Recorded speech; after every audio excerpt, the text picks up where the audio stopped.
and there was no room for any complacency, and we were right on the job. Even with regard to the narrative, I can tell you as the Chief Marketing Officer of Pakistan Incorporated, so to speak, in corporate parlance, that it was my job to put the narrative out there, and I think we did all we could on international media outlets everywhere. We had the strength of the truth. So when we told the story and we told it right, the world heard it and it had an impact. So the right kind of diplomacy, aggressive diplomacy, coupled with the right kind of marketing campaign, with the right kind of information to counter misinformation and disinformation. So we were everywhere, all across. And I must also appreciate the synergy that we had with the DGISPR in putting out the correct information. It wouldn't have been possible without this ideal synergy which we created. So on the narrative front, we were winning, alhamdulillah. On the diplomatic front, we were winning. And when it actually came down to the brass tacks, by the Almighty's blessings, we had already shot down 7 planes. And when we were confronted with brute force, we gave them a bloody nose. And that response, a befitting response, actually proved our military might. So the narrative war was won, the diplomatic war was won, and when it came down to the actual war, Pakistan passed with flying colors. And within 4 hours, India was compelled to request for a ceasefire. So when I say Pakistan is changing, Pakistan actually changed. And I must acknowledge the kind of unity that we displayed as a nation. The resilience of our people. The people of Pakistan came together, forgot our differences. And I remember speaking on the floor of the House and saying that, today there is no political point scoring. We're all on the same page. And we will fight the enemy together as a unified force. And that's exactly, alhamdulillah, what we did. And I used to say that, we grew up with a certain sense of patriotism. We had heard from our elders how Pakistan was made, and we used to celebrate 14th August by putting up small flags and lighting up candles. But regarding the Gen Z, the jury was still out. And when I say Pakistan has changed, when it came down to the meme war, and the enemy was stunned that our youngsters on social media had actually come up with memes in a very serious situation. And the enemy was wondering what is going on. War is a very serious matter, and they were making memes and they were ridiculing the enemy in their own particular way. So even our Gen Z, our younger generation, they played a role with regard to social media. And they took it upon themselves to fight for Pakistan on that platform, on that battlefield. Because I often say that, the digital world is divided into 2 kinds of people. You have digital natives and digital immigrants. And sometimes the immigrants, they take time to comprehend the ground realities of digital media. But people who are born into the digital age, and they are digital natives, they understand that world much better than most of us do. So I think the digital natives had their own war strategy and had their own way of winning that war. So I think it was total synergy, total cohesion that really helped us. And even now, if you see the way forward, Pakistan has become extremely relevant.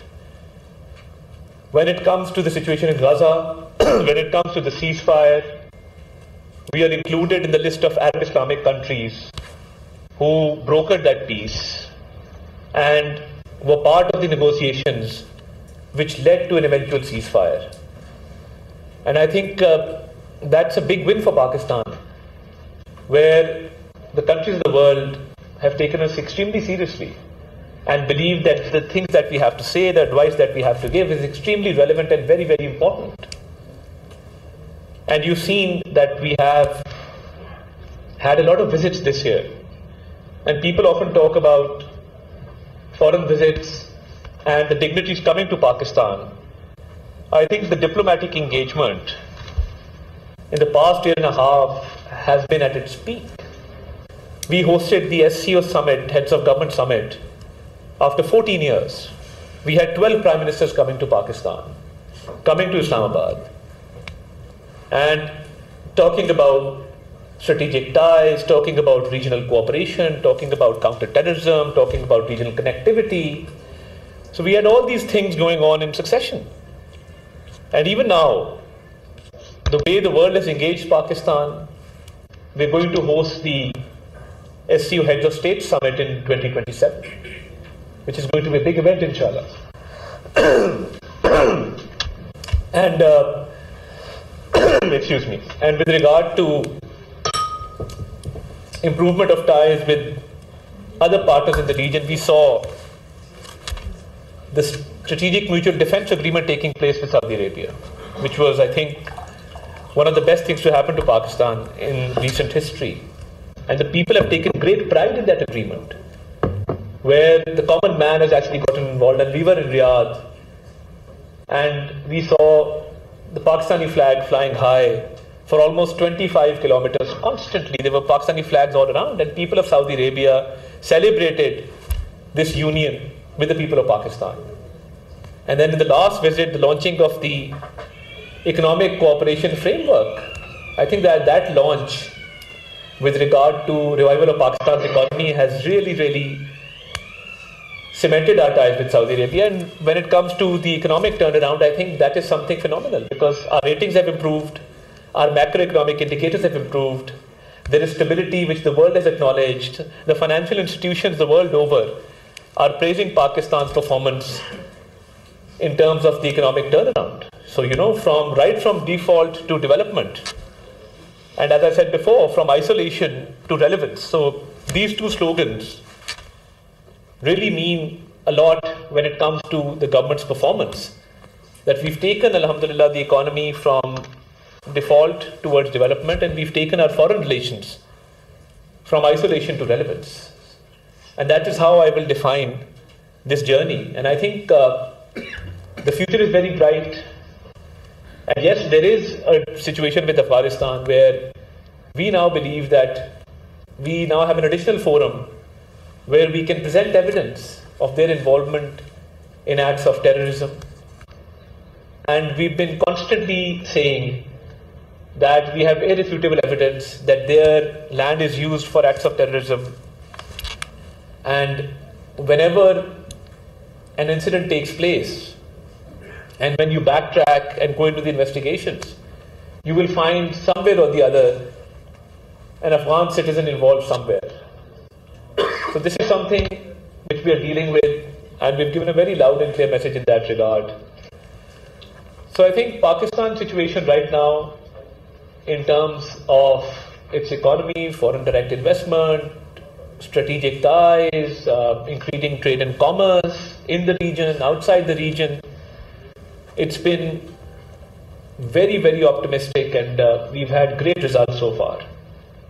And with regard to the foreign policy, we had a landmark visit to Kuala Lumpur just last month, and our strategic ties with Malaysia are growing in terms of trade and in terms of investment. So I think overall, in these changing circumstances, Pakistan has played its cards right. And as you saw right after the attack on Doha, the Pakistani delegation was one of the first delegations to reach Doha and express our solidarity with the Qatari leadership. So I think Pakistan has not only played its cards right, but Pakistan has formulated a policy where we've had a lot of successes diplomatically. And this could not have been possible without the civil and military leadership being on the same page, and without that cohesion and that ideal working relationship that exists between Prime Minister Shehbaz Sharif and Field Marshal Saeed Asim Ali. So I think it's also a result, a fruit of that cohesion and synergy that exists between institutions. And it's the stability at home which has enabled us to advocate our case very effectively abroad. And we see that a lot of other countries are desirous of improving their relations with Pakistan. And having said that, I think the way President Donald Trump has more than once praised Pakistan and praised the Prime Minister and the Field Marshal and mentioned those 7 planes time and time again. So, that's a point to ponder upon. And we've had a great visit to the US. Relations have improved immensely. And the recent visit to China. So I think Pakistan's relationship with each country has a unique nature. So one relationship cannot be at the cost of another relationship. And I think that's where the success of our foreign policy lies, and that's how we plan to go into the future.